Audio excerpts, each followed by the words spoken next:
The lost city of Petra. Imagine walking through a narrow canyon of towering red stone. The walls rise high above you, so tall that only a thin ribbon of sky can be seen overhead. The path twists slowly through the rock, and for several minutes the outside world disappears. There are no cities here, no markets, no sound except the quiet echo of footsteps against stone. Then the canyon begins to open, and suddenly, carved directly into the cliff before you, a vast stone facade appears in the morning light. Columns, statues, a monumental doorway rising from the rock itself. It looks less like a building and more like a city that has grown out of the mountain. This is Petra, a place that once stood at the center of the ancient world's trade routes, where caravans carrying incense, spices, silk, and precious goods arrived from across Arabia, Africa, and Asia. For centuries, Petra flourished as a hidden desert capital, a city of temples, markets, water channels, and tombs carved directly into red sandstone cliffs. And then, slowly, it faded from history. Buried by shifting trade routes and the silence of the desert. For hundreds of years, the outside world forgot that the city even existed. Until one traveler stumbled upon it again.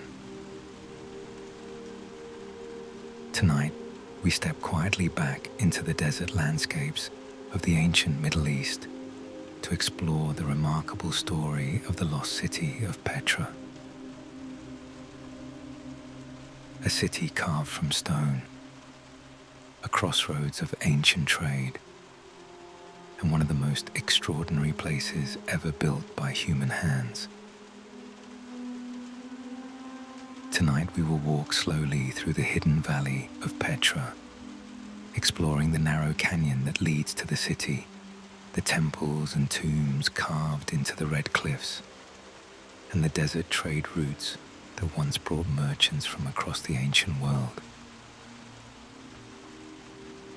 Along the way, we will discover who built this remarkable place, how the people of Petra survived in the harsh desert landscape, and how the city slowly faded into silence before being rediscovered centuries later. So settle in, relax, and let the quiet desert landscape carry you gently back through time.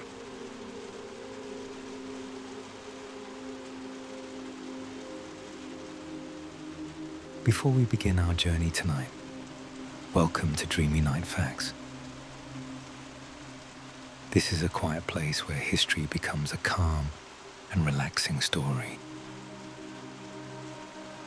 Here on the channel, we explore the lives of remarkable travelers, the rise and fall of ancient cities, the great trade routes that once connected distant cultures, and the small moments that shaped our shared human past.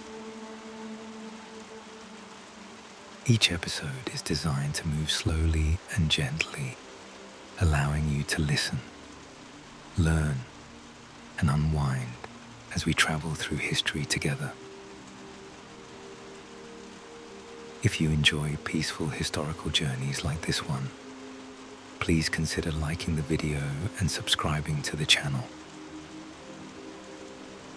It helps the channel grow and allows more people to discover these calm explorations of the past.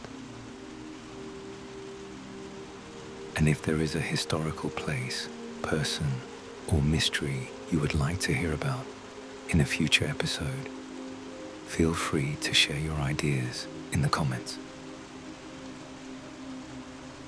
Now, find a comfortable place to relax, settle in for the evening, and let the story begin. Tonight, we travel into the deserts of the ancient Middle East, to a city carved directly into red stone cliffs. The lost city of Petra. Before we begin our journey tonight, take a quiet moment to settle in. Allow the pace of the day to slowly fade into the background. There is nowhere you need to rush to now, nothing you need to solve, and nothing you need to finish. Just let yourself rest for a while. Take a slow, gentle breath in, and then let it drift out again. Feel your shoulders soften. Let the muscles of your face relax. Perhaps you are listening while preparing to sleep, or resting quietly as the story unfolds. Wherever you are, simply allow your breathing to slow and become steady. Imagine the calm rhythm of a traveler pausing beside the road after a long day's journey. The world of tonight's story lies far away in both time and place, deep within the desert landscapes of the ancient Middle East. A land of red stone cliffs, wide silent valleys, and long caravan roads stretching across the horizon. As the evening grows quiet around you, imagine the warm desert air cooling beneath a sky filled with stars. Somewhere in the distance, a narrow canyon winds slowly through the mountains. At the end of that hidden passage lies a city carved directly into the rock. A place once visited by traders, pilgrims, and travelers from across the ancient world. Tonight, we will walk those quiet desert paths together. So take another slow breath, settle comfortably, and allow your mind to drift gently into the story. Our journey begins in the desert kingdom of the Nabataeans, and in a city known to history as Petra. The desert kingdom of the Nabataeans. Long before Petra became known as the lost city carved into red stone cliffs, it was the capital of a remarkable desert civilization. The people who built this city were known as the Nabataeans. They were an Arab people who first began appearing in historical records around the 4th century BCE, living in the dry lands between southern Jordan, northern Arabia, and the Sinai Peninsula. To outsiders, this region appeared harsh and unforgiving. Rain fell only rarely. Summer heat could be intense. Water sources were scarce and widely scattered across the landscape. Yet the Nabataeans developed an extraordinary ability to live and travel within this environment. Rather than relying on farming alone, they became masters of long-distance trade. Across the deserts of Arabia moved caravans carrying some of the most valuable goods of the ancient world. Among the most prized were frankincense and myrrh, aromatic resins harvested from trees growing in southern Arabia and the Horn of Africa. These substances were highly valued in ancient societies. They were burned as incense in temples, used in religious rituals, and even employed in perfumes and medicines. Because these goods traveled thousands of kilometers across desert routes, their value increased enormously by the time they reached the markets of the Mediterranean world. The Nabataeans positioned themselves at the center of this trade network. Caravans traveling north from Arabia towards cities such as Gaza, Damascus, and Alexandria often passed through their territory. At key desert crossroads, the Nabataeans established fortified settlements, watering stations, and safe resting places for travelers. These routes became known collectively as the Incense Road. It was along these caravan paths that the Nabataeans accumulated great wealth. Camel caravans arriving in Petra carried not only incense but also spices from India, silk from distant Asian markets, precious stones, bitumen from the Dead Sea, and textiles woven in different corners of the ancient world. Petra itself was ideally positioned for this trade. The city lay hidden within a basin surrounded by rugged mountains in what is now southern Jordan. From the outside, the surrounding cliffs concealed the settlement almost completely. Approaching travelers usually entered through a narrow canyon known today as the Sick, a winding passage nearly 1 kilometer long. This natural gateway made the city unusually secure. Large armies could not easily enter through such a narrow corridor, and the surrounding mountains formed a natural barrier against attack. But the Nabataeans did not rely only on geography for their success.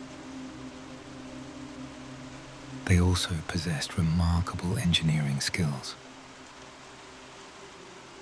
Despite living in one of the driest regions of the Middle East, they developed complex systems to capture and store water. Rainwater flowing through desert valleys was carefully diverted into channels cut into rock. Stone dams slowed sudden floodwaters. Large underground cisterns stored water so that it could be used throughout the year. These systems allowed Petra to support a population that may have reached 20,000 people during its height. Gardens, orchards, and shaded courtyards could exist in a place where rainfall alone would never have been enough to sustain a city. The Nabataeans also developed a distinctive artistic style. Rather than constructing buildings from separate stone blocks, many of Petra's most famous structures were carved directly into the sandstone cliffs themselves. Tombs, temples, and ceremonial facades were cut into the rock with remarkable precision. Greek and Egyptian architectural influences appeared in the columns, pediments, and decorative carvings. Yet the overall style remained uniquely Nabataean. By the 1st century BCE, Petra had grown into one of the most prosperous cities in the Middle East. Caravans arrived daily through the desert roads. Markets filled with merchants speaking different languages. Arab traders, Greek merchants, Egyptian sailors and travelers from Syria and Mesopotamia all passed through the city. Petra was not only a trading center, it was a meeting place of cultures. Ideas traveled along the same routes as spices and incense. Religions mixed, languages blended, and within the quiet desert valley, the Nabataeans created a city unlike any other in the ancient world. But the most remarkable part of Petra still lay hidden beyond the narrow canyon that protected it. Because for travelers arriving from the desert, the first glimpse of the city was something they would never forget. A monumental structure carved directly into the glowing red cliffs. A building that seemed almost impossible to create by human hands. The structure now known as Al-Khazni, the Treasury of Petra. And to reach it, every traveler first had to walk through the silent stone corridor known as the Sikh. The people who built Petra. Long before travelers from distant lands began arriving through the narrow canyon of the Sikh, the valley of Petra had already been known for centuries. The surrounding region had once been inhabited by the Edomites, a people mentioned in some of the earliest historical records of the southern Levant. Archaeological remains suggest that small settlements and shrines existed in these mountains as early as the first millennium BCE, when caravan routes were beginning to cross the deserts of Arabia. But the city that would eventually become Petra truly began to take shape several centuries later. Around the 4th century BCE, an Arab trading people known as the Nabataeans gradually established control over the desert routes that passed through this region. At first, they were not city builders in the traditional sense. They were skilled desert traders who moved with caravans across the harsh landscapes of northern Arabia and southern Jordan. Over time, however, they recognized something important about the hidden valley protected by these sandstone mountains. Positioned between the trade routes linking Arabia, Egypt, Syria, and the Mediterranean, the location offered a natural crossroads for merchants traveling across the ancient world. Slowly, the Nabataeans began transforming this quiet desert valley into a permanent settlement.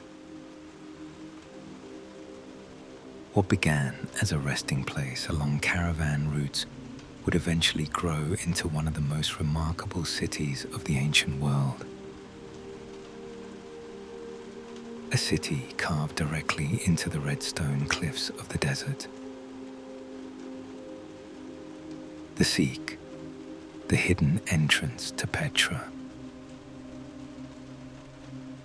For travelers approaching Petra in ancient times, the journey toward the city did not begin with wide gates or towering walls.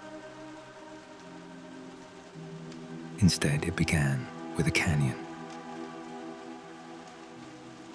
This narrow passage, known today as the Sikh, forms the natural entrance to Petra and remains one of the most remarkable approaches to any city in the ancient world. The Sikh is not a man-made corridor. It was created by geological forces over countless centuries as water slowly cut a deep channel through the soft sandstone mountains of southern Jordan. In places, the canyon walls rise more than 80 meters above the path, forming towering cliffs of red, orange, and rose-colored stone. The passage itself stretches for a little over 1 kilometer, winding gradually through the rock as it leads toward the hidden valley beyond.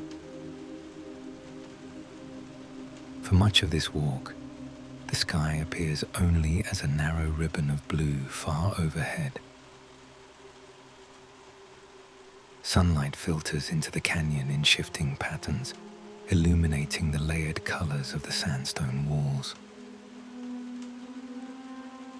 The rock itself tells a quiet geological story. Bands of mineral deposits have colored the stone in swirling patterns, shades of crimson, copper, violet, and pale gold flowing through the cliff faces like natural brushstrokes. Even today, visitors walking through the Sikh often find themselves slowing their pace. The canyon has a way of encouraging quiet observation.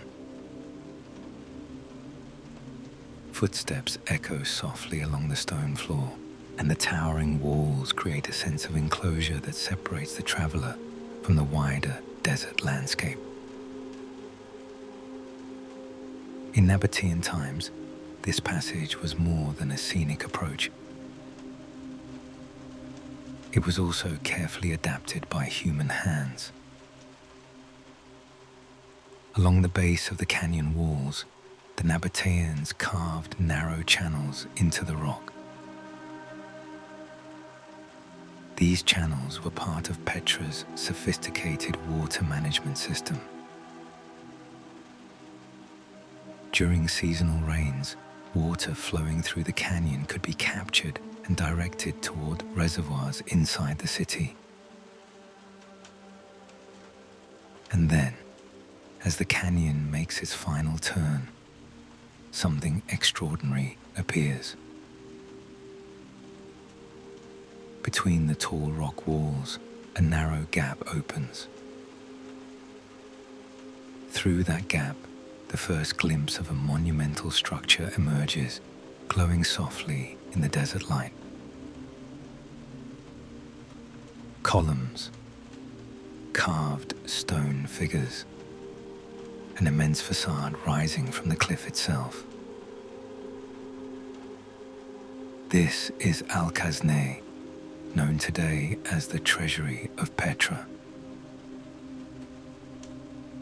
For ancient travelers arriving after long journeys across the desert, the sudden appearance of this vast carved monument must have felt almost unbelievable. A city hidden in stone. And this remarkable building was only the beginning of what awaited beyond the canyon. The Treasury, Petra's first monument. As the winding path of the Sikh approaches its end, the towering canyon walls begin to narrow once more. For most of the journey through the passage, travelers can see only rock and sky. The city itself remains hidden, protected by the twisting shape of the canyon. Then, quite suddenly, the stone walls part just enough to reveal something extraordinary. Through the narrow opening appears the edge of a vast carved facade. At first, only a column becomes visible. Then another. And then, as the canyon widens slightly, the full structure emerges into view. Standing directly ahead, carved into the red sandstone cliff, rises one of the most famous monuments of the ancient world. This is Al-Khazneh, known today as the Treasury of Petra.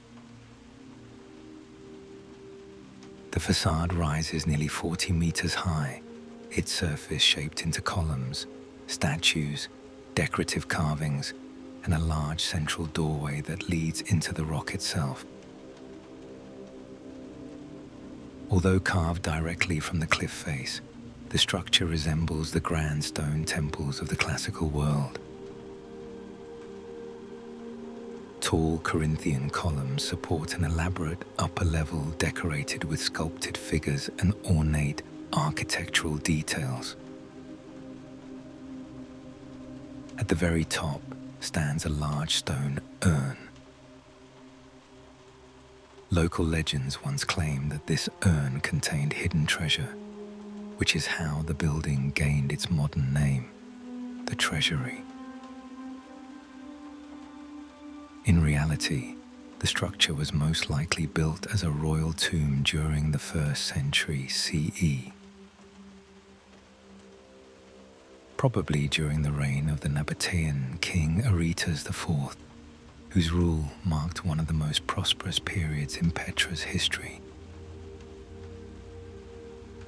The design of the building reveals how connected the Nabataean kingdom had become to the wider Mediterranean world. The architectural style shows strong influences from Greek and Roman design. The columns follow classical proportions, and decorative figures include mythological imagery such as Amazons and Greek-style deities. Yet the monument was created by Nabataean craftsmen, working within their own cultural traditions. Instead of assembling blocks of stone like a typical temple, the builders carved the entire facade directly from the cliff, shaping the sandstone carefully with chisels and tools until the structure emerged from the rock itself. The process required extraordinary skill and patience. Workers likely began at the top of the cliff face, cutting downward in stages to prevent falling debris from damaging the finished sections below. Over time, the sandstone itself became part of the building's beauty. The rock naturally shifts in color throughout the day. At sunrise, the facade glows with pale rose tones. By midday, the stone appears warm orange. And at sunset, the colors deepen into shades of crimson and copper.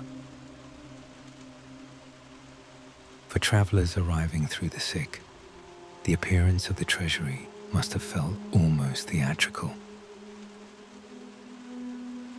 After walking for nearly a kilometer through shadowed canyon walls, the sudden sight of this immense carved monument revealed that they had reached the heart of an important city.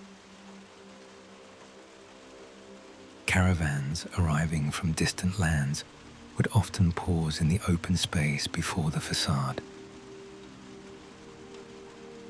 Here, travelers could rest after the long journey across the desert. Merchants unloaded goods from camels, and guides prepared to lead visitors deeper into the city. Yet the Treasury itself was only the first glimpse of Petra's remarkable architecture.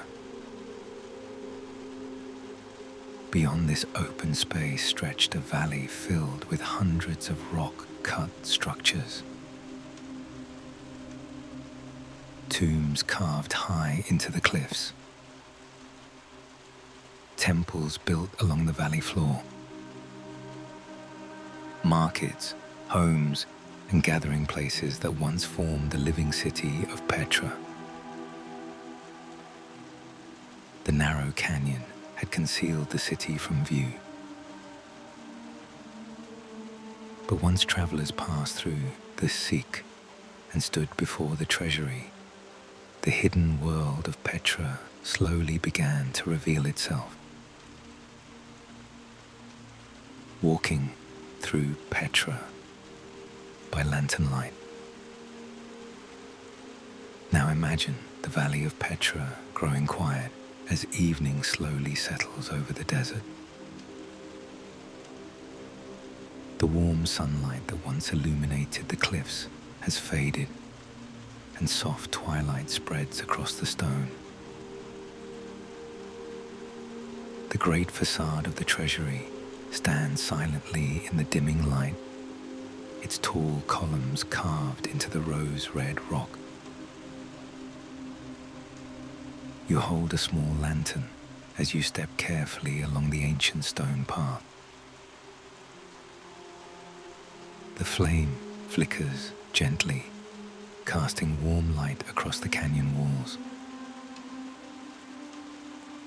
During the day, this valley would have been filled with voices, merchants arriving with caravans, travelers speaking many languages, animals moving slowly along the trade road. But now the city is resting. The desert breeze moves softly through the valley, carrying the cool air of evening down from the mountains.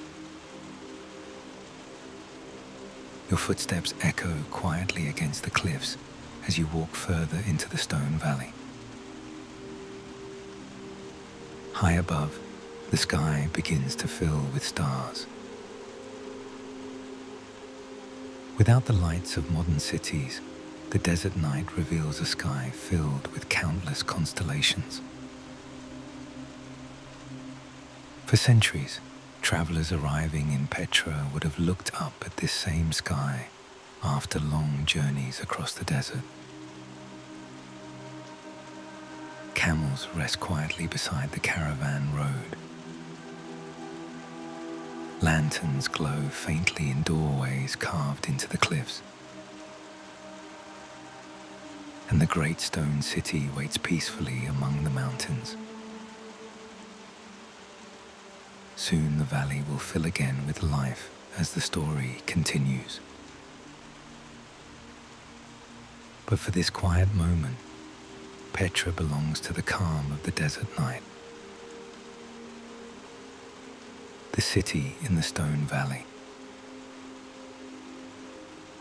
Beyond the open space before the Treasury, the path into Petra continues gently into a wide valley surrounded by towering sandstone cliffs. For the traveler who had just emerged from the narrow shadows of the sick, the view must have felt almost surprising.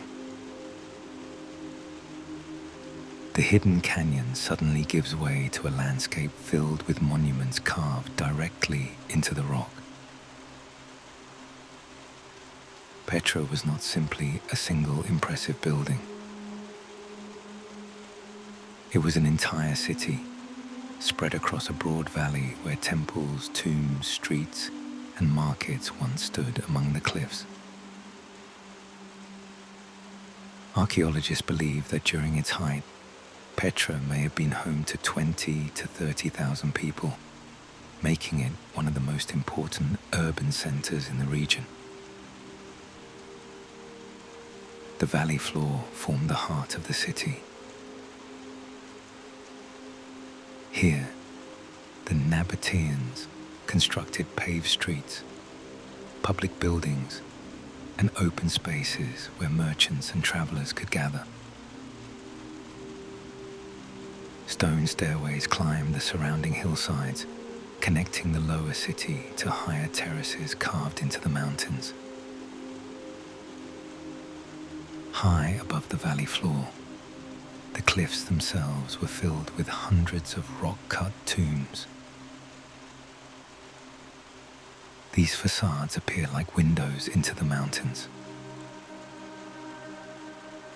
each one carved with different architectural styles and decorations. Some are simple, rectangular doorways.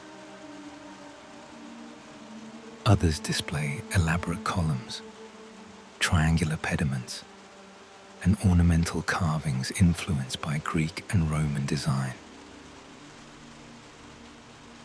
Yet even with this movement of people and trade, Petra never lost its connection to the surrounding desert. The mountains remained close on every side, and beyond the city's carved monuments stretched the vast landscapes of southern Jordan. The Nabataeans had created a thriving urban center in one of the most unlikely environments imaginable. But their success depended on something even more remarkable than architecture. Because in a desert where rain was scarce and rivers did not flow, sustaining a large city required a constant supply of water. And the Nabataeans became masters of one of the most sophisticated water systems of the ancient world.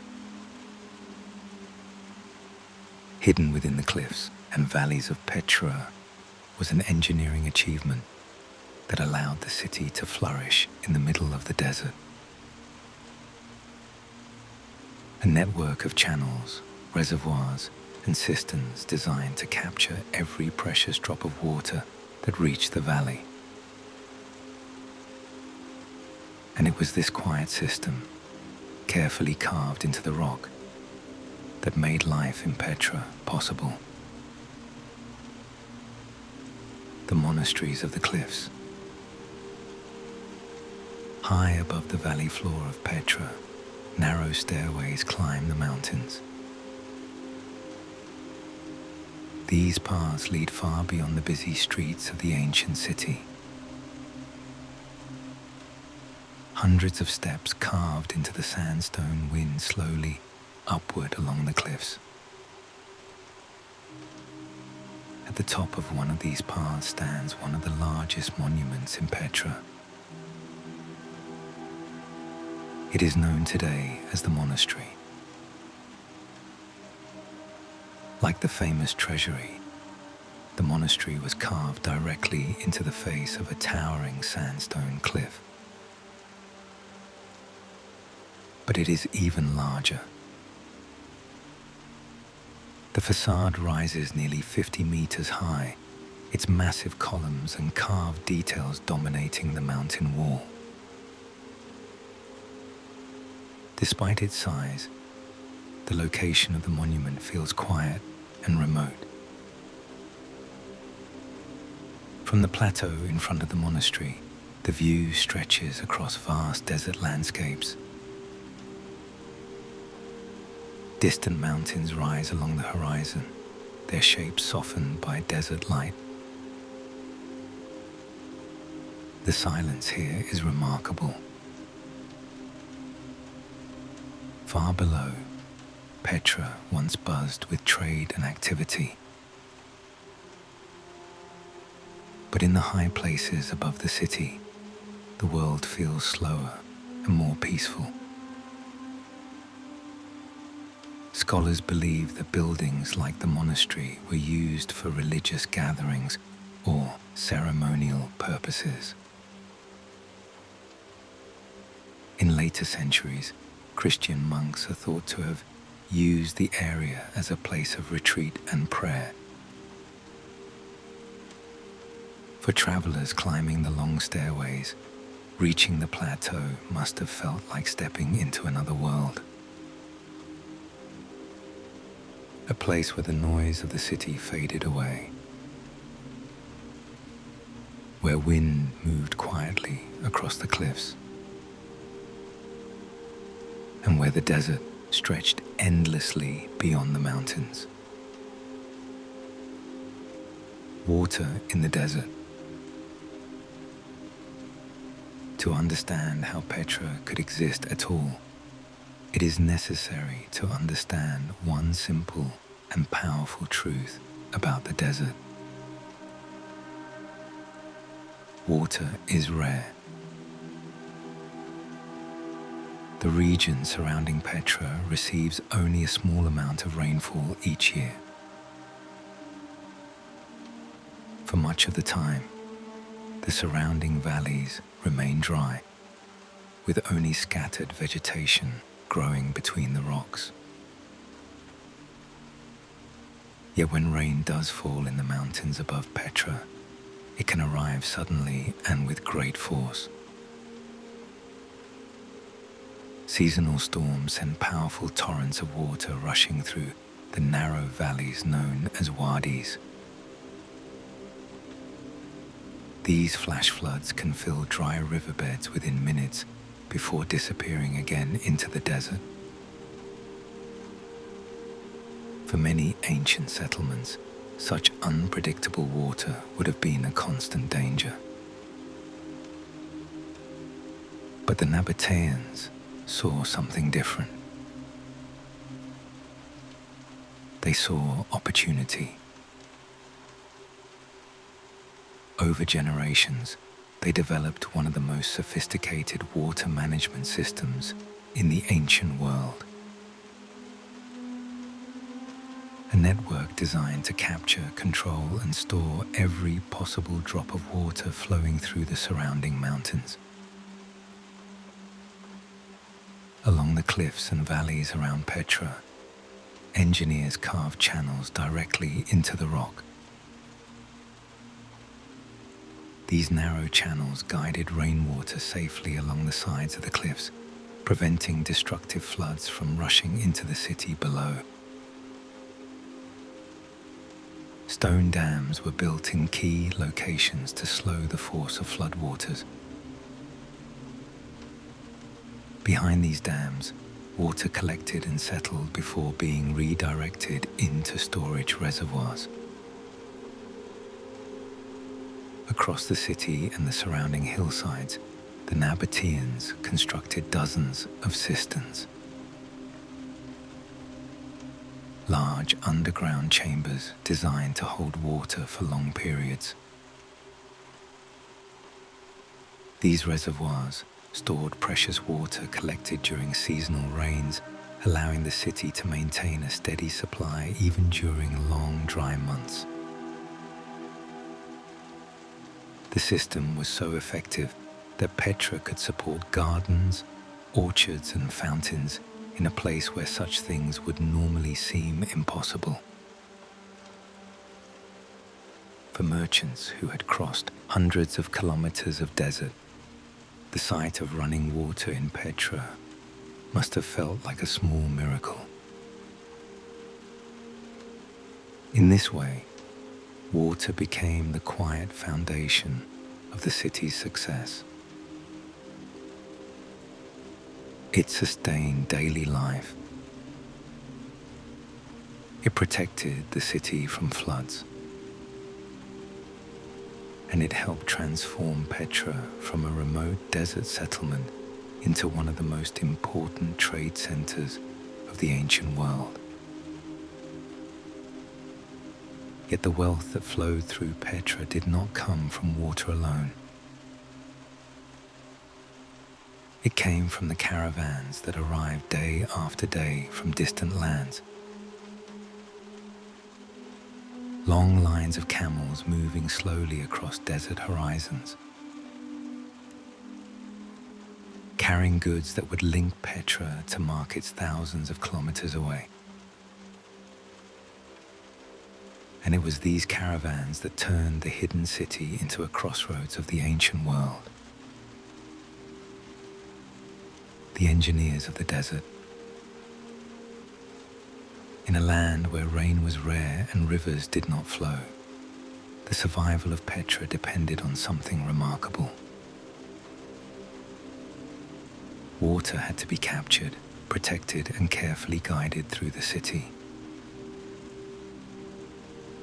The Nabataeans became masters of desert engineering, developing systems that allowed their city to thrive in one of the driest regions of the Middle East.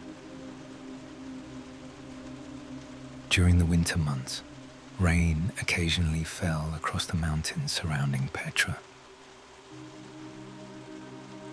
When storms arrived, water rushed through the narrow valleys and rocky channels of the desert.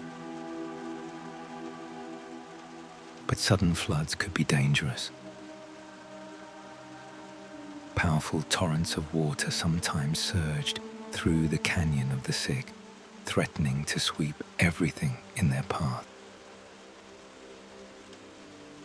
To protect the city, Nabataean engineers constructed stone dams high in the surrounding valleys. These barriers slowed the rushing floodwaters and diverted them away from the main entrance to the city. Instead of allowing the water to escape into the desert, they guided it into carefully carved channels. Along the walls of the Sikh itself, long, narrow grooves were cut into the rock. These channels carried water gently downhill toward Petra. Some were lined with waterproof plaster to prevent leaks, while others held ceramic pipes fitted together with surprising precision. The water flowed slowly through this network, entering large reservoirs carved directly into the sandstone cliffs. These cisterns acted like enormous storage tanks, collecting water that could be used throughout the year. Inside the city, fountains and pools were supplied by this hidden system. Travelers arriving in Petra might see flowing water and shaded gardens, rarely realizing the complexity of the engineering that made such comfort possible in the desert. Through patience, knowledge, and careful planning, the Nabataeans had transformed a harsh desert valley into a place where thousands of people could live. Their city survived not by fighting the desert, but by learning how to live with it. The caravan crossroads. At the height of its prosperity, Petra stood at the center of one of the most important trade networks of the ancient world. Across the deserts of Arabia stretched a series of caravan routes linking southern Arabia with the cities of the Mediterranean. These routes were not single roads in the modern sense, but a network of paths that travelers had followed for centuries. Along these desert roads moved the great camel caravans. The camel had become the perfect animal for long-distance desert travel. Able to carry heavy loads and survive long stretches without water, these animals made it possible to transport goods across landscapes that would otherwise have been nearly impossible to cross. A single caravan might include hundreds of camels, each carrying bundles of goods tied carefully to their backs. These caravans traveled slowly, sometimes covering 20 to 30 kilometers in a day, guided by traders who understood the rhythms of the desert. Petra became not just a trading center, but a meeting place of cultures.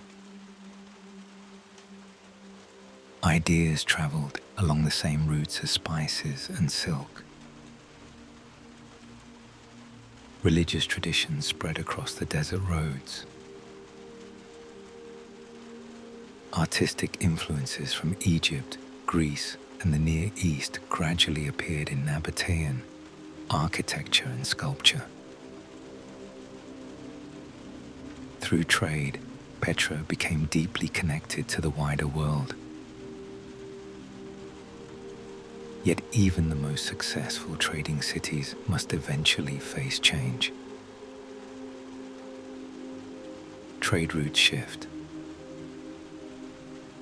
Empires rise and fall. And sometimes the forces that bring prosperity to a city slowly begin to move elsewhere. For Petra, that turning point would arrive when a new power expanded across the Middle East. An empire whose influence stretched from Britain to the deserts of Arabia. the Empire of Rome. And with its arrival, Petra's story would enter a new chapter.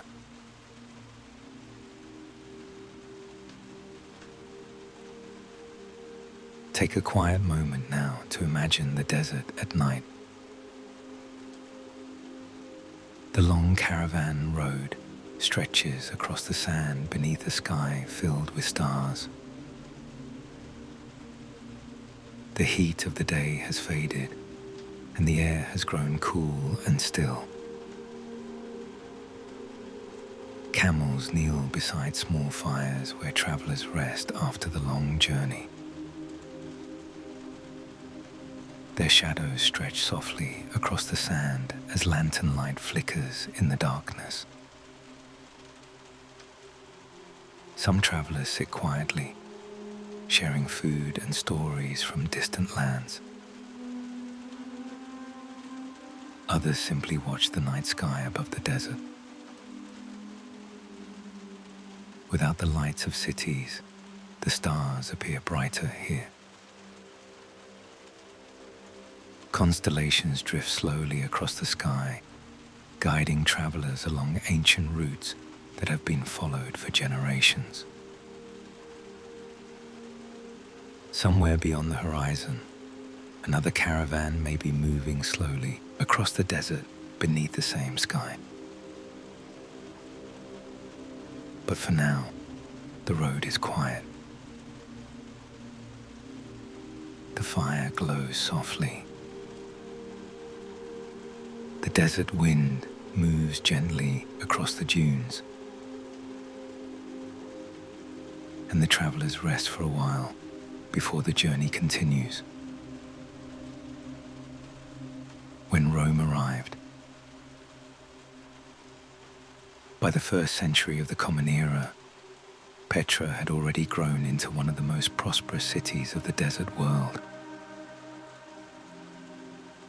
Caravans arrived regularly through the mountain passes. Merchants from many lands passed through its markets. The Nabataean kingdom controlled large portions of the trade routes linking Arabia with the Mediterranean. But far beyond the desert valleys surrounding Petra, another power was expanding across the ancient world. This power was Rome. During the 1st century BCE and the 1st century CE, the Roman Empire extended its influence across the eastern Mediterranean. Roman armies moved into Syria, Egypt, and the land surrounding the Red Sea. As Roman influence grew, the Nabataean kingdom found itself living beside one of the largest empires the world had ever known. At first, the relationship between Petra and Rome was largely peaceful. The Nabataeans understood that trade with Roman cities could be extremely profitable. Roman merchants were eager to purchase luxury goods arriving from Arabia, India, and beyond. Incense, spices, perfumes, and precious fabrics continued moving along the caravan routes that passed through Petra. Roman coins began circulating in the markets of the city. Greek and Latin were increasingly heard alongside Arabic and Aramaic among the traders and officials who traveled through the region. For several generations, the Nabataean kingdom maintained its independence while cooperating with Rome in matters of trade and diplomacy. Yet the balance between small kingdoms and great empires rarely remains unchanged forever. In the year 106 CE, During the reign of the Roman Emperor Trajan, the Nabataean kingdom was formally incorporated into the Roman Empire. Roman forces moved into the region, and Petra became part of a new Roman province known as Arabia Petraea. For the people of Petra, life did not suddenly change overnight. The city remained an important center of trade. Roman administrators governed the province, but many local customs and traditions continued. New Roman-style buildings began appearing within the city. Colonnaded streets were constructed along the parts of the valley floor. Public baths, marketplaces, and administrative buildings reflected the architectural style of the wider Roman world. Yet even as Petra became part of the Roman Empire, the quiet desert landscape surrounding the city remained much the same. Caravans still arrived across the desert. Merchants still gathered in shaded courtyards. And the great monuments carved into the cliffs continued to watch silently over the valley. For a time, Petra continued to thrive as a crossroads between distant worlds. But the forces shaping global trade were slowly beginning to change. New sea routes across the Red Sea and the Indian Ocean were becoming increasingly important. And as merchants discovered faster ways to move goods across water rather than desert, the ancient caravan roads would gradually grow quieter. For Petra, the changes would arrive slowly. At first almost unnoticed.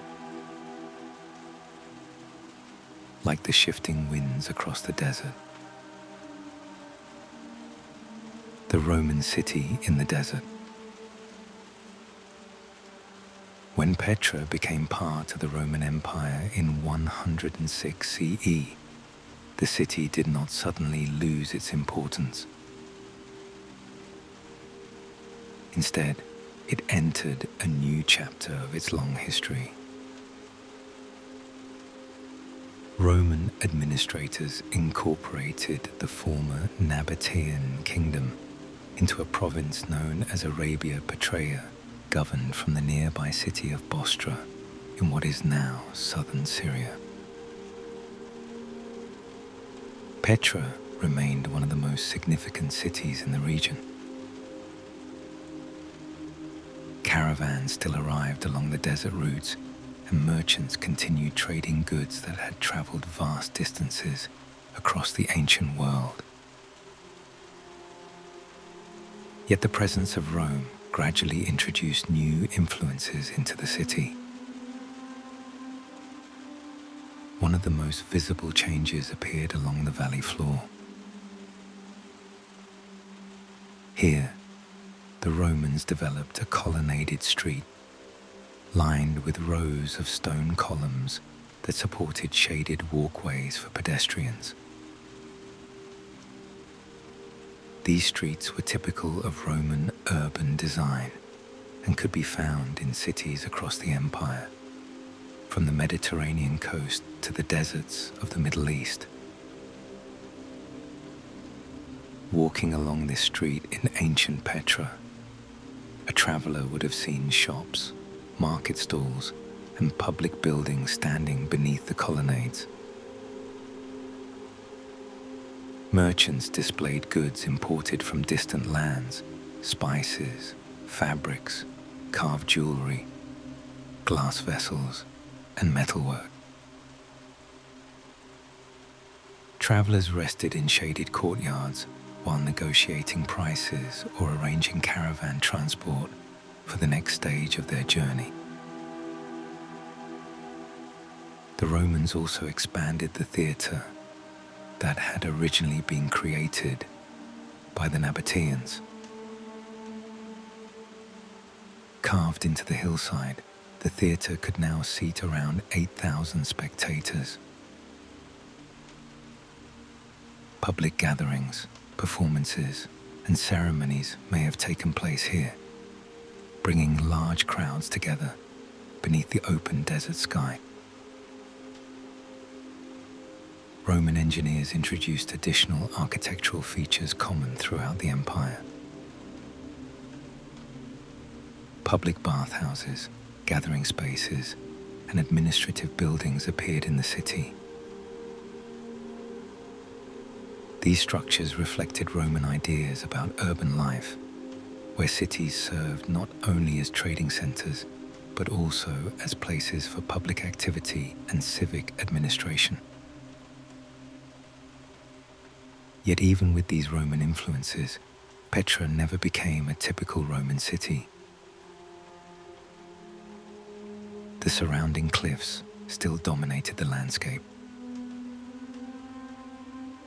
Hundreds of Nabataean tombs continued to line the mountainsides, their carved facades glowing in shades of red and rose beneath the desert sun.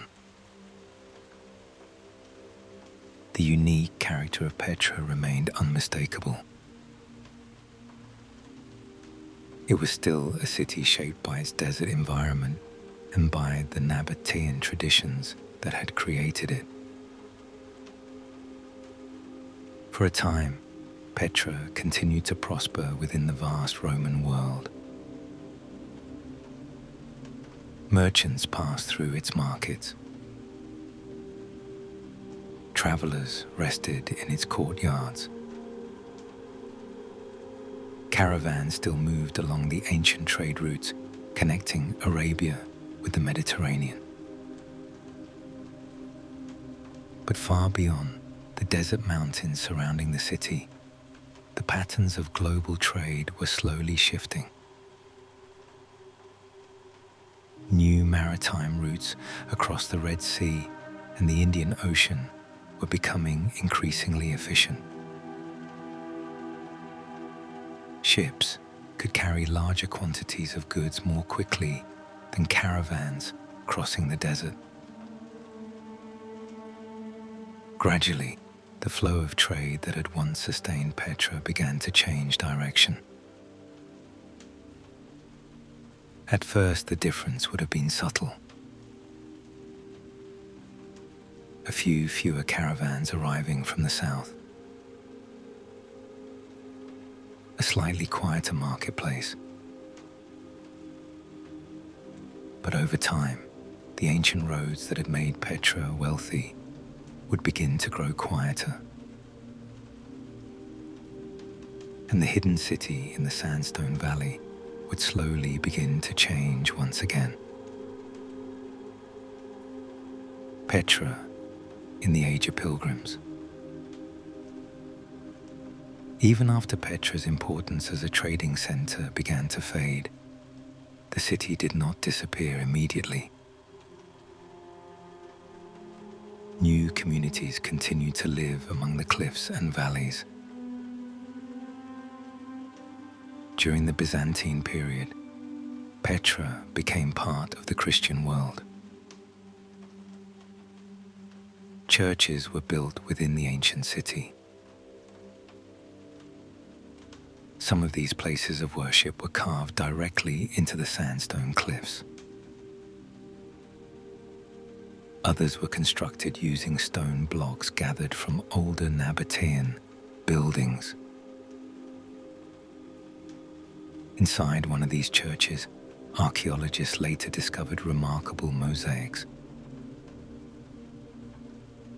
These colorful stone images depicted animals, plants, and everyday scenes from the surrounding landscape. The mosaics reveal that the city still supported a small but active community. Pilgrims traveling between holy sites sometimes passed through the region. monks established quiet places of retreat among the mountains. In these peaceful settings, life moves slowly. The great trade caravans that once filled the valley had mostly disappeared. But Petra remained a place where travelers paused for rest and reflection. A city that had once connected distant worlds now became a quieter refuge in the desert.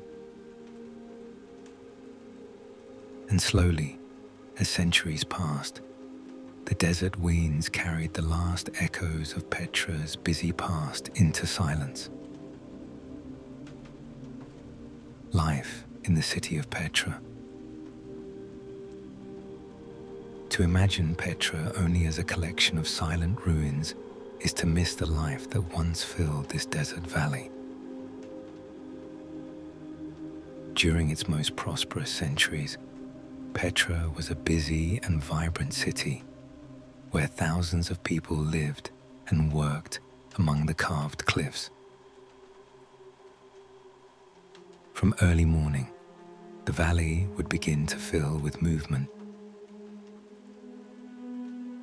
Merchants opened their stalls along the streets near the central market areas. Travelers arriving with caravans led their camels toward resting places where animals could be watered and unloaded. Bundles of goods were carried into shaded courtyards where traders inspected their cargo. The goods arriving in Petra reflected the enormous distances covered by the caravan routes. Sacks of pepper and cinnamon from India might sit beside bundles of frankincense from southern Arabia. Fine silk fabrics could appear alongside carved jewelry, glass vessels, and metalwork produced in workshops across the Middle East. Languages from many regions echoed through the markets. Nabataean Arabic was spoken by the local population, while Greek was widely used for trade and administration across the Eastern Mediterranean world. Travelers arriving from Syria, Egypt, and Mesopotamia brought their own accents and customs into the city. Beyond the markets, Petra was also a place of homes and families.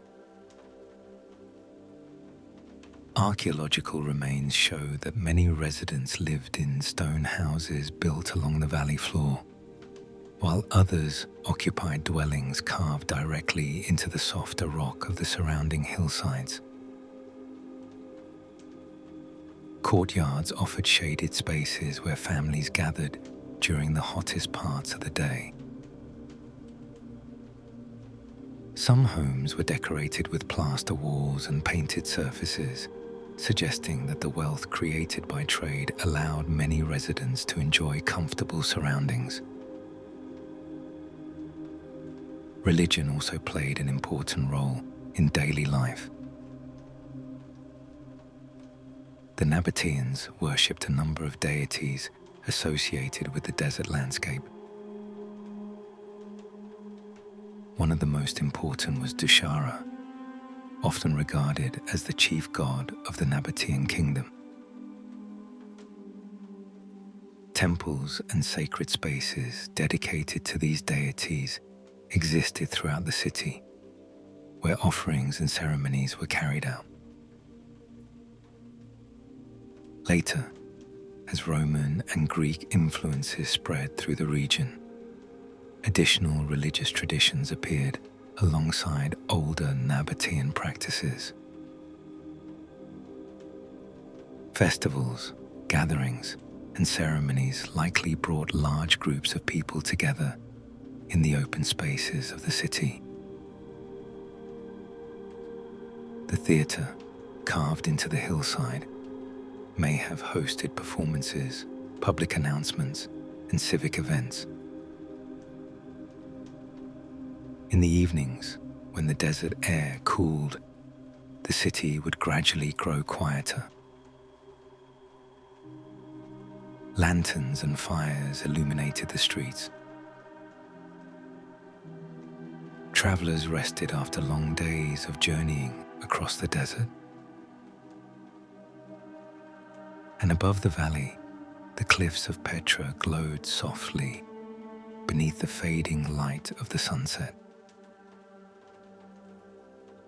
For those living within the city, Petra was not a mysterious ruin. It was simply home. A place where trade, culture, and desert life met within the protective walls of the surrounding mountains. Yet even the most prosperous cities exist within larger forces that shape the movement of the world. And beyond Petra's sandstone cliffs, those forces were beginning to change. Because the ancient caravan roads that once carried wealth across the desert were slowly being replaced by something new. The growing power of sea trade across the Red Sea and the Indian Ocean. And as ships began carrying goods across water instead of desert sands, the rhythm of life in Petra would gradually begin to shift. Nabataean beliefs and gods. Long before Roman influence reached Petra, the Nabataeans had developed their own religious traditions. Their beliefs were shaped by the landscapes of the desert and the experiences of travelers moving between distant lands. One of the most important Nabataean deities was a god known as Dushara. His name may have meant Lord of the Mountains, reflecting the towering sandstone cliffs that surrounded Petra. Rather than representing their gods through human statues, the Nabataeans often used simple stone blocks. These sacred stones, known as beetles, were placed in temples or carved niches throughout the city. To travelers unfamiliar with Nabataean traditions, these stones may have seemed unusual. Yet they carried deep symbolic meaning. The smooth stone forms represented the presence of divine power without attempting to capture it in human form. Another important figure in Nabataean belief was the goddess Al-Uzza. She was associated with fertility, protection, and the life-giving forces of nature. Shrines dedicated to her could be found throughout Nabataean territory. Some religious rituals took place in temples carved into cliffs, while others occurred in open-air sanctuaries on mountain peaks. From these high places, worshippers could look out across the desert landscape that had shaped their culture. Incense burned in stone altars. Offerings were placed before sacred stones, and prayers rose into the desert air beneath the wide sky. Religion in Petra was deeply connected to the rhythms of nature, the journeys of caravans, and the ever-changing desert horizon. The monasteries of the cliffs. High above the valley floor of Petra, narrow stairways climb the mountains. These paths lead far beyond the busy streets of the ancient city. Hundreds of steps carved into the sandstone wind slowly upward along the cliffs. At the top of one of these paths stands one of the largest monuments in Petra. It is known today as the monastery. Like the famous Treasury, the monastery was carved directly into the face of a towering sandstone cliff. But it is even larger. The facade rises nearly 50 meters high, its massive columns and carved details dominating the mountain wall. Despite its size, the location of the monument feels quiet and remote. From the plateau in front of the monastery, the view stretches across vast desert landscapes. Distant mountains rise along the horizon, their shapes softened by desert light. The silence here is remarkable. Far below, Petra once buzzed with trade and activity. But in the high places above the city, the world feels slower and more peaceful. Scholars believe that buildings like the monastery were used for religious gatherings or ceremonial purposes. In later centuries, Christian monks are thought to have used the area as a place of retreat and prayer. For travelers climbing the long stairways, reaching the plateau must have felt like stepping into another world. A place where the noise of the city faded away, where wind moved quietly across the cliffs, and where the desert stretched endlessly beyond the mountains. The changing trade routes. For many generations, the wealth of Petra had depended on the steady movement of caravans across the deserts of Arabia. Day after day, long lines of camels traveled along ancient paths linking southern Arabia with the cities of the Mediterranean. The Nabataeans had mastered these routes. Their knowledge of desert wells, seasonal weather, and safe caravan paths allowed them to guide traders across landscapes that few outsiders fully understood. But trade across the ancient world was never fixed in one place.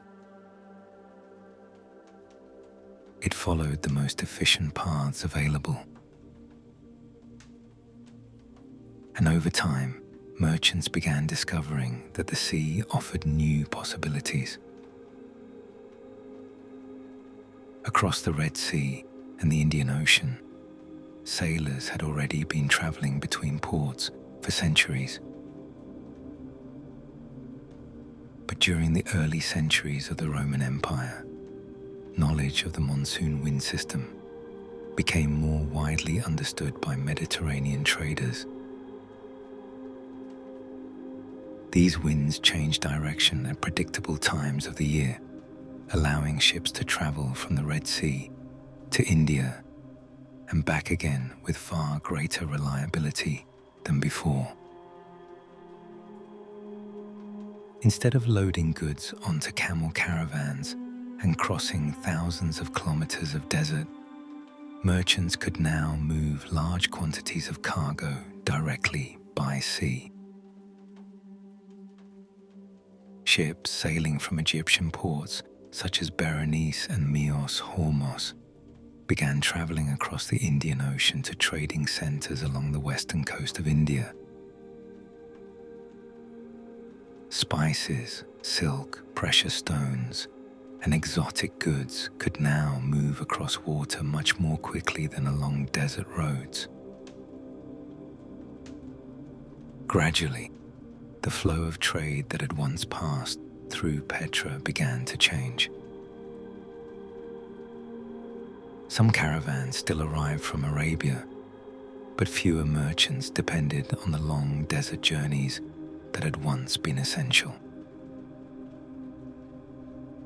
The great trade networks were shifting toward the coast. For the people of Petra, this change would not have been immediately dramatic. Markets still opened each morning. Caravans still arrived from nearby regions. The city continued to function as a regional center for trade and administration. Yet over time, the rhythm of the caravan roads began to slow. Where once hundreds of camels might have arrived each week, the numbers gradually declined. Merchants who had once traveled through Petra now found new opportunities in the growing maritime ports of the Red Sea. Trade was not disappearing. It was simply moving elsewhere. For a city built on the crossroads of caravan routes, this quiet change would eventually have profound consequences. But the greatest challenges facing Petra would not come only from shifting trade patterns. Nature itself would also play a role in the city's story. Because in the year 363 CE, the desert valley surrounding Petra experienced a powerful earthquake. And the effects of that moment would echo through the city for generations to come. The earthquake of 363 CE. In the year 363 CE, a powerful earthquake shook much of the region surrounding the Dead Sea and southern Jordan. Ancient historical records from nearby cities describe the ground trembling across a wide area of the eastern Mediterranean. Petra, resting within its valley of sandstone cliffs, lay directly within this zone of disturbance. For the people living in the city, the event must have been deeply unsettling. Stone buildings that had stood for generations began to crack and collapse.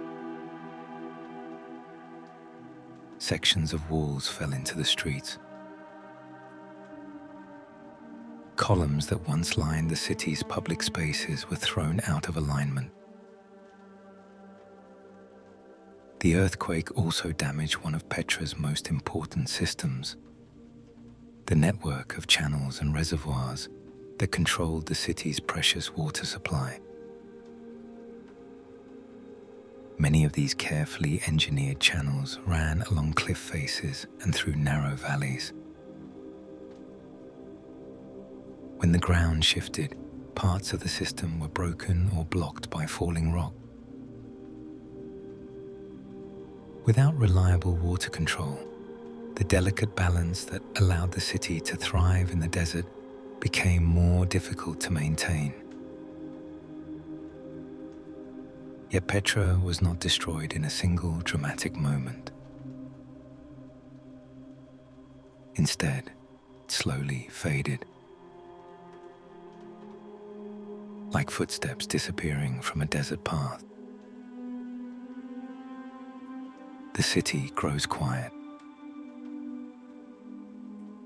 In the centuries that followed the great earthquake, Petra did not suddenly vanish. The city remained inhabited, though its role in the wider world had begun to change. The great desert caravans that once arrived in long lines from the south were becoming less common. Many merchants had turned toward the growing sea routes of the Red Sea and the Indian Ocean, where ships could carry large quantities of goods across water far more quickly than caravans crossing the desert. Without the steady movement of these trade routes, the busy markets of Petra gradually grew quieter. Shops that once displayed spices and incense from distant lands began to close. Caravan courtyards that had once been filled with camels and travelers stood empty for longer stretches of time. Yet life in the city did not disappear completely.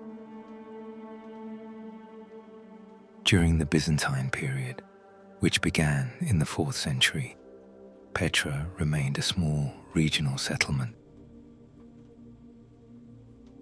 Christian communities lived among the old Nabataean and Roman structures.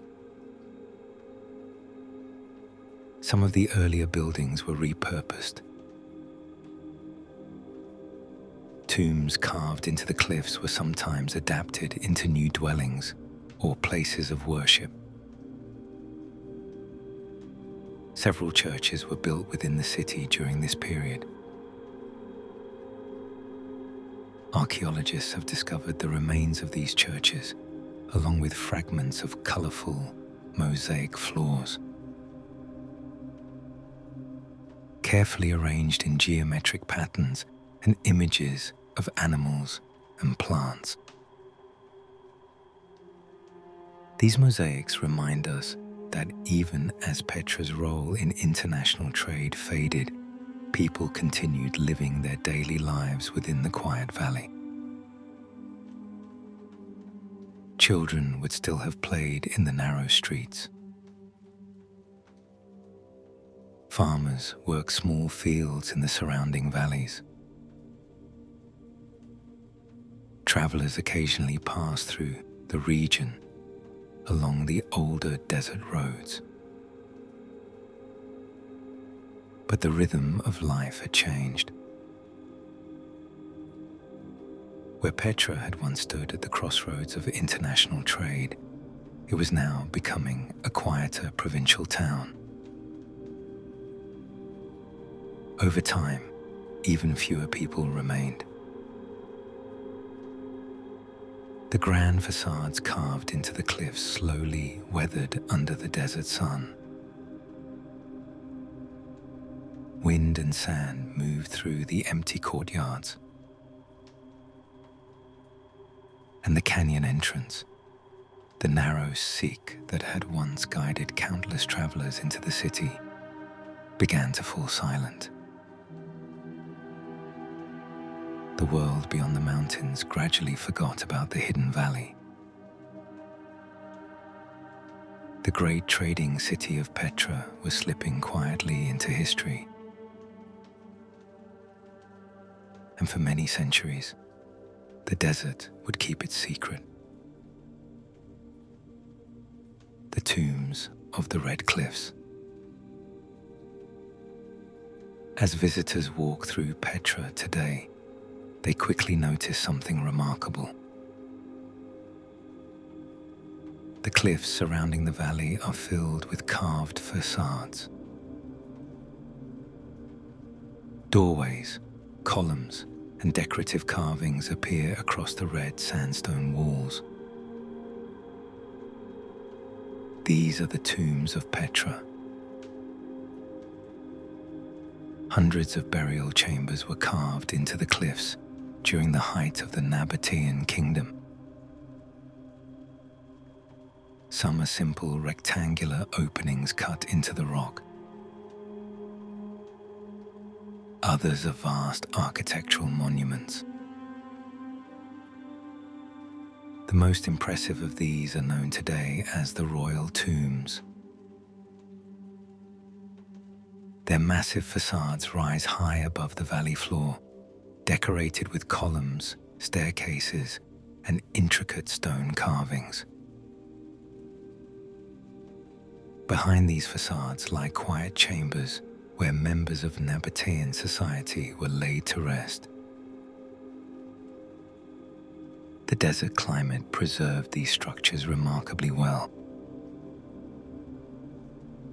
Even after centuries of abandonment, the carved tombs still watch over the valley. At sunrise and sunset, the cliffs glow in shades of crimson and gold. The stone seems almost alive with color. Yet the tombs remain silent. Guardians of a city that once thrived among the mountains. Petra at sunrise. Long before modern travelers arrived with cameras and guidebooks, the valley of Petra greeted each morning in quiet solitude. As night slowly faded, the first light of dawn appeared above the mountains surrounding the city. The sandstone cliffs that encircled Petra began to glow softly in the early light. At first, the colors were pale and gentle, soft shades of rose and gold appearing along the highest ridges. Then, as the sun rose higher above the desert horizon, the cliffs slowly deepened into richer tones of red, copper, and orange. The entire valley seemed to change color as the sunlight touched the stone. For centuries, the people who lived in Petra would have watched this transformation each morning. Farmers working in the gardens beyond the city walls would see the light creeping down the mountains. Merchants preparing their caravans for long desert journeys would feel the cool morning air before the heat of the day arrived. The early hours of the morning were often the most peaceful time in the city. Caravans had not yet begun their long journeys.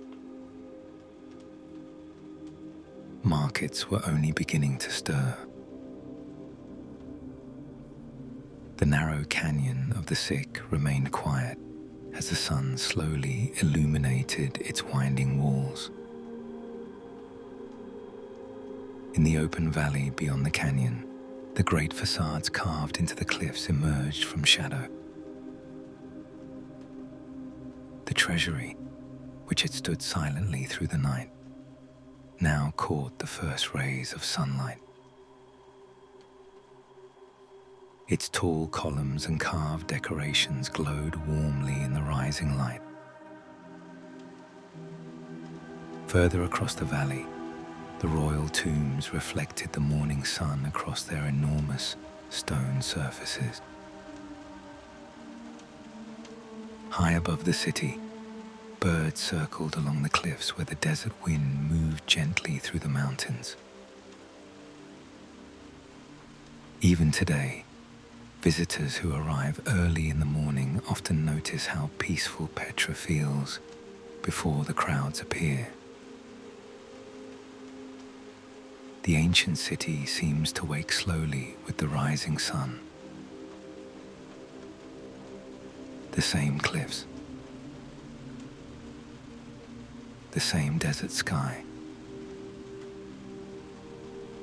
the same quiet valley where traders, travelers, and pilgrims once gathered from distant lands. For a moment, the centuries between the ancient world and the present seemed to fade away. And Petra appears much as it once did long ago, a hidden city of stone resting peacefully among the mountains of the desert.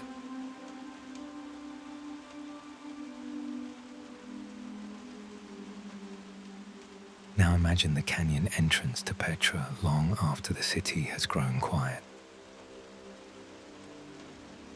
The narrow passage of the Sikh winds slowly through the mountains. Tall sandstone cliffs rise high above the path, their colors soft and muted in the evening light. The wind moves gently through the canyon, carrying only the quiet sound of sand brushing across the stone. No caravans pass here now. No merchants arrive with goods from distant lands. The ancient road lies still. Yet the cliffs remember. For centuries, travelers once walked this path. Merchants, pilgrims, explorers, all passing through this narrow canyon toward the hidden city beyond. Now the sick rests in silence beneath the desert sky. And somewhere beyond the canyon walls, the lost city of Petra waits quietly among the mountains. The traveler who found Petra again. For many centuries after Petra's decline, the city remained hidden within the mountains of southern Jordan. Local Bedouin communities continued to live and travel in the region, moving across the desert valleys with their herds and caravans, just as their ancestors had done for generations. They knew the ancient city well. The cliffs carved with tombs and temples were part of the landscape they had always known. But beyond the deserts of the Middle East, knowledge of Petra slowly faded from the written records of the outside world. The great maps of Europe no longer marked the location of the ancient city. Travelers who crossed the region occasionally heard rumors of ruins hidden somewhere among the mountains. Yet very few outsiders had ever seen the place for themselves. Then, in the early 19th century, a young Swiss traveler set out on a journey through the lands of the Middle East. His name was Johann Ludwig Burckhardt. Burckhardt had spent years studying Arabic language and culture so that he could travel more easily among the communities of the region. When he journeyed through Syria and Jordan in 1812, he traveled under the name Sheikh Ibrahim. He wore local clothing and spoke Arabic with the people he met along the road. During his travels, Burckhardt heard local stories about ancient ruins hidden in the mountains near a place called Wadi Musa, the Valley of Moses. Intrigued by these accounts, he asked local guides if they could lead him to the site. To avoid attracting suspicion, he explained that he wished to visit a shrine associated with the prophet Aaron. His guides agreed to lead him through the narrow canyon. And so, one day in the summer of 1812, Burckhardt walked along the same winding passage that travelers had followed thousands of years earlier. The tall cliffs of the Sikh rose above him. The canyon twisted slowly through the rock. And then, as the passage opened, he saw the same astonishing sight that ancient travelers had once encountered. The great facade of the Treasury carved directly into the sandstone cliff. Burckhardt immediately realized that he had discovered something remarkable. Although he could not stay long, his account of the site soon reached scholars and explorers in Europe. Slowly, the lost city of Petra returned to the maps of the world. Yet even today, Petra still carries the quiet atmosphere of the centuries when it lay forgotten. The canyon entrance remains narrow and silent. The carved facade still glows softly in the desert light. And the valley that once welcomed caravans from across the ancient world continues to rest quietly among the red sandstone cliffs. The timeless desert city. Today, the ancient city of Petra rests quietly among the mountains of southern Jordan. The great caravan roads that once carried merchants through its gates are long gone. Yet the city itself remains. The red sandstone cliffs still rise above the valley just as they did thousands of years ago. Wind moves softly through the narrow passage of the sick, tracing the same winding path that ancient traders once followed. And when the canyon finally opens, the facade of the Treasury still appears suddenly in the light. Its columns and carved stone decorations glow in warm shades of rose and gold as the sun moves across the sky. Petra may no longer be the crossroads of a vast trading world, but the city still holds the memory of those journeys. The desert wind moves gently through the canyon. The carved facades continue to watch over the valley. And beneath the wide sky of the desert, the ancient city remains, calm, silent, and timeless. The desert under the stars. Now imagine the desert valley of Petra after the last travelers have left for the evening. The narrow canyon of the Sikh grows quiet as the warm colors of the day slowly fade into soft twilight. The tall sandstone walls that once glowed red and gold in the sunlight now turn deeper shades of purple and shadow. In the open valley beyond the canyon, the great facades carved into the cliffs grow still. The Treasury stands silently in the fading light, its columns and stone carvings watching over the empty plaza just as they have for centuries. High above the valley, the desert sky slowly fills with stars.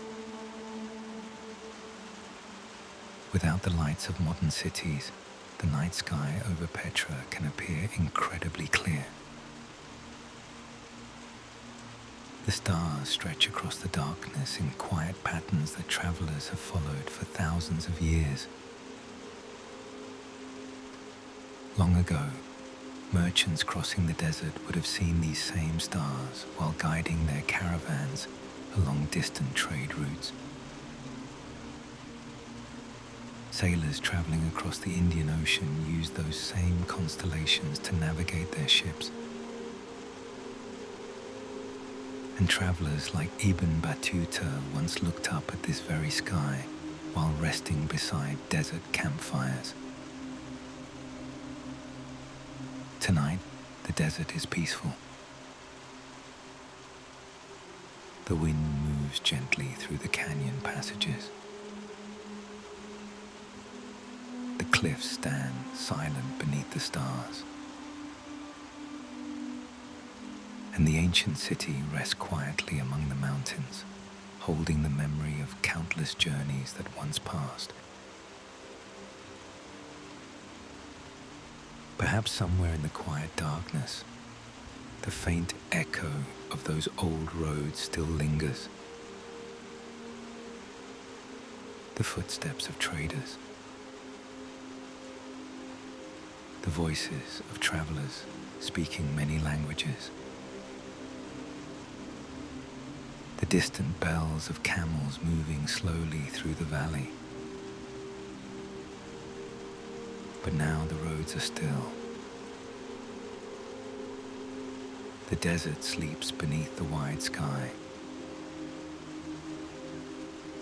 and the lost city of Petra rests peacefully among the mountains, just as it has for many centuries. And as the desert grows quiet beneath the stars, our journey through the lost city of Petra slowly comes to an end. Thank you for spending this peaceful time here on Dreamy Night Facts. Until our next journey together, rest well, sleep peacefully, and good night.